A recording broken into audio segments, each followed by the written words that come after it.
Hi, Shell, and all you other wonderful weirdos watching. So, as you can tell, I'm a little excited about this one. I'm also very ill.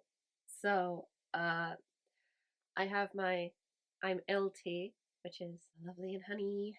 But yeah, this might be brief, but it might take me a while to get through. I also have that cool deep voice that you get when you get a cold. So this is the only good thing about having a cold is the deep voice that you get. So let's get into it. I am the doorway, which is fourth the fourth short story in this series. I am excited about this one. I cannot believe it. This is also the first one I had to re-listen to because it was so good. So the first time I was listening to it, we're just following this astronaut talking to his friend on a porch, but he does go into some of the story about his previous flights to Venus, and there was a bit of a start. It was just a little boring for me to get my head into, but it's also because I'm ill, so I was too. It was just going into that part, and I just kept thinking, The Martian made this sound so much more fun, but I do recommend The Martian because it is a fun space venture, but it's quite funny. But this just felt a little long. Might just because I was ill, just listening to, and reading it. I did find an audiobook to a really good, effective audiobook to help me through. But he's just talking. He wants to talk about that he's just killed someone, but the guy, his friend, is like, no, just let me. I want to hear about your last about your flight to meet Venus. Uh, like as a skeptical thing, going, this could be something else. Like, because he this whole space tricked around Venus a few times to take pictures to study the planet. It went fine and dandy. He just did. He found the whole process like a haunted house. He felt off. Didn't want to. He was glad to be away from Venus.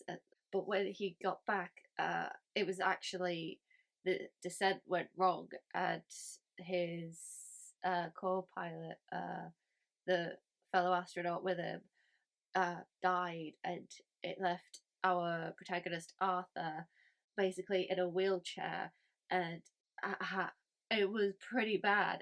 The description at they didn't roll up the red carpet that they were supposed to walk on, and that he was redder than the carpet. That's so he went through quite a hell of a landing. That's left him in a wheelchair, and so it's quite a traumatic thing. And so that's what his friend Richard is trying to get at. Maybe he didn't, because he's gone and checked to see if there's any boys that have been reported missing, and there haven't been. Turns out it was just happened. So they were just like, oh no, it must be at a friend's house. So that hasn't been reported yet. So that's so his friend Richard was just like on the skeptical side, just going, no, could you just tell me about the space thing? And my goodness, as somebody who deals with eczema on their hands, I probably sound a little. I'm just noticing I sound very yeah. I can't say certain things properly. You get what I'm saying. Hands. I know what it's like having itchy hands, and because my hands and fingers do get like really itchy to the point where that it is maddening. So I was like very empathetic about that, and then we like start to learn what it is, because we get like, they killed this boy. I am the doorway because of them, and we don't actually get much about the hands. They're just like the hands are itching underneath these bandages. We go through how this came about, how it's been 5 years since this space incident, that he doesn't think it's to do with that, but we are dealing with this like cosmic thing, these creatures. Just having them turn on the itchiness, like a switch, whilst he's at a meeting with somebody, and then having trying to find the medical textbook because he's trying to get the doctor's appointment. He kind of clicks on trying to like read this book, and he's just getting very frustrated because it's so vague. But as he realizes what is going on, it's so eerie because he's got his eyes shut, but he can still see the book. Oh my goodness, it is so surreal. I like the descriptions, like having your sight being like into a fly on the wall. That's why you keep the bandages on all the time. It is so effective in that, and I love it. It's like that what is going on type thing, and just how these creatures are looking through the eyes that have like formed on his hand. Oh my god, it is really good, and it's this is the kind of horror that is like weird and bizarre and eerie enough, but it's just like I don't know how to describe this feeling that I've got right now, but it's just like it's really piqued my interest. It was really good. I enjoyed just that being what it is, because in just having, oh my god, this is very like all over the place in my head now because I'm just like, okay, take it back. So we have that they go to find the where he's buried the body of the boy that he killed and is trying to get Richard to help him with. So Richard does not actually believe what is going on. He's very like skeptical, going, "There's no body here." It's like they moved the body. They're using me to use the to move the body. They are literally studying our normal world through the eyes that are forming on his hands, and he's finding himself holding normal things like books, bachelors, just anything that we would normally find day to day, and they're studying it. He's just holding it up to these eyes, and he doesn't even realize he's doing it, and he just like wakes up suddenly, and that's what he's like waking up to. That they are controlling him to just to be like how they are studying our world, and it's so eerie because the descriptions are going, they find it our normal, grotesque, and eerie and weird, and it is very fascinating because you just like you got so many questions going, what are these things, what are these creatures that are like studying us through Arthur. Oh, it is so cool. I love that so much. Oh, and just him revealing the band, like taking off the bandages to Richard, and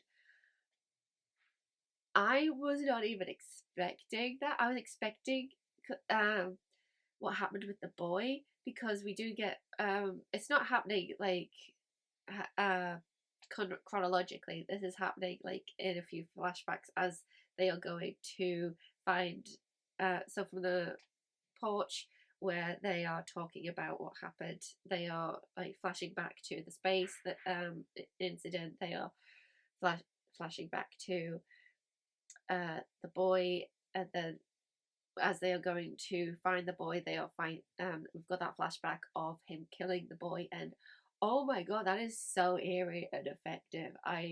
So he basically just having him shut his eyes and then just go launching at him with the hands, and just how they kill the boy. There's this person who's been killed, and we find out how it is so effective. Whoa. And on top of that, when the hands go for Richard, it's not in the same way.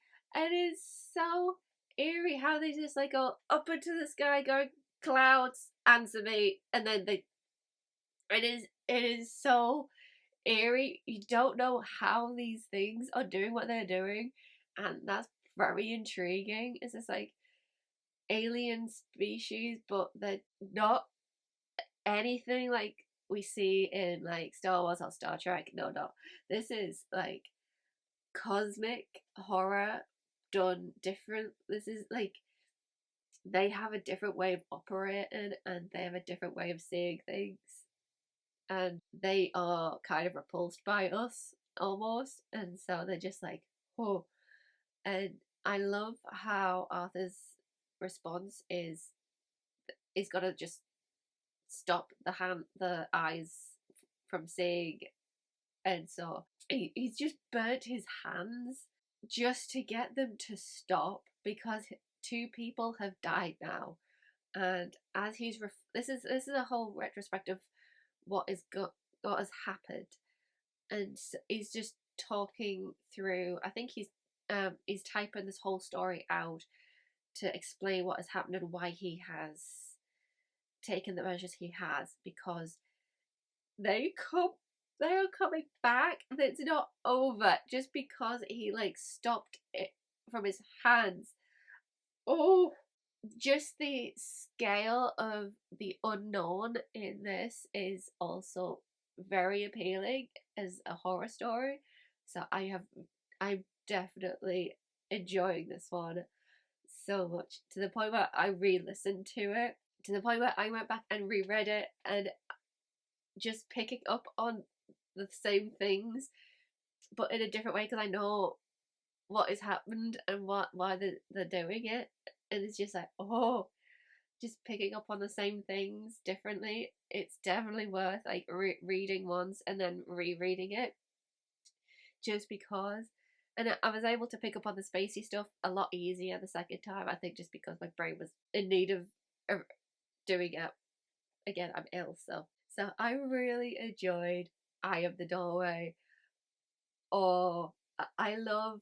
I am a very good sucker for sci-fi. Some of the best horrors that I know are very sci-fi esque, especially like in Doctor Who.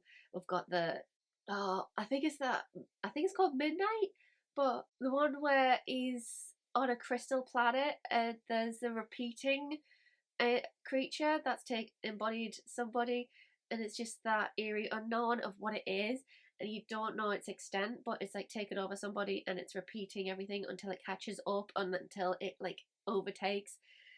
So yeah, I do like a good sci-fi horror. It is very fascinating, especially some of the things that come up, because we can explore how another um life form isn't gonna interpret things how we do. And yeah, you get into a whole other, like, oh god, you can explore quite a lot more effectively in a way. It's interesting how sci-fi can do that as well. This one was just like, it could have been done without the sci-fi element, but it just like enhances it, because it's just like he's trying to get them to stop going into space by writing all these letters going, the money could be spent better elsewhere, just please. And then they're sending up more rockets, and so they're gonna probably find this note, and they're still sending up the rockets.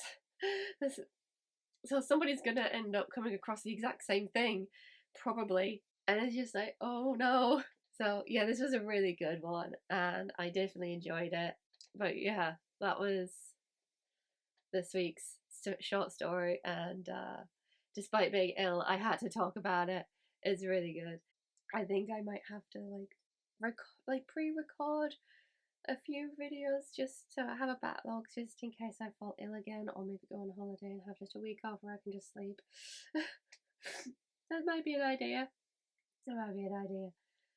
But yeah, no, cold can dampen my spirits when it comes to awesome short stories, especially a good horror sci-fi. It's really cool. And I was also astounded by, because I counted the pages, it's 15 pages. This is an amazing 15-page short story. There's so much into it, and you get so gripped and so hooked. It's so effective. I love it. So yeah, a really good, effective short story. Brilliant, top notch. Oh, probably my favorite so far. yes, definitely my favorite so far. Oh, I think just because I have that soft spot for sci-fi. Oh yeah, definitely. I'm gonna wrap up quickly so I can go have a nap. But yeah, have a good weekend. Bye.